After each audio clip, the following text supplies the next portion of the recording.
It's extremely antagonizing to see how many people on the internet are justifying what happened to Charlie Kirk, finding satisfaction in that, not giving a damn whether he was someone's husband, he was someone's father.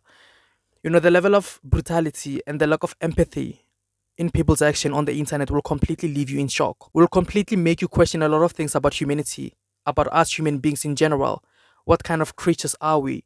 And that's one of the reasons why Ben Shapiro was extremely antagonized about what has been said about Charlie Kirk's assassination, and also about the threats that were made by Charlie Kirk's haters online, whereby they were threatening to harm influential people who are in the same line of work as Charlie.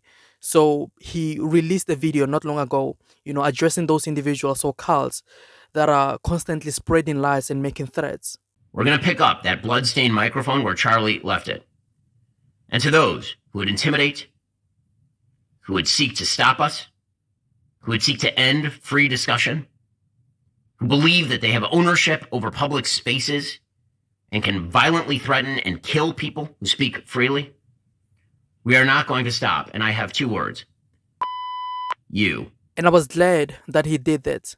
He stood his ground for what he wholeheartedly believed in, without no hesitation or fear of being attacked by those very, peasants on the internet.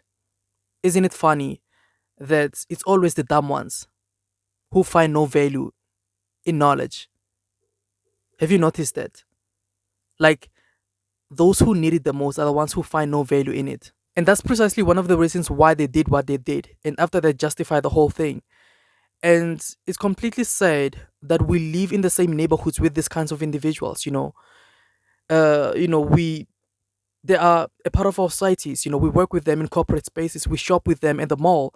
They are like a beetroot stain on a white shirt. No matter what you do, no matter what you use, you can't wash it off. And that's the, current situation that we're dealing with. And unfortunately, we are stuck with them. And it's extremely hard to live around individuals who are still using their subconscious mind like toddlers. It's extremely hard to live around them because, like, 99% of the things they do are completely irrational and also illogical. And I think that the best way to salvage this whole, pandemic is to enforce education and also hold each other accountable. If we can succeed in that, that's when, there will be more intellectual people than those ones who don't use, like their brains at all. And that, ladies and gentlemen, will result in seeing the amount of, absurdity people do decrease. Charlie Kirk died for what he believed in. So please don't find satisfaction in that, in his passing, because he knew that great knowledge comes with a price. But he still had an unwavering determination to do it irregardless. Charlie Kirk died for what he believed in because he was who he said he was. And the fact that you guys did this to him proved the whole point. The debate is over. You just proved him right.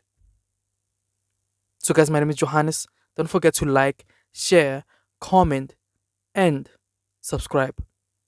See you next time. Thank you for watching. Bye.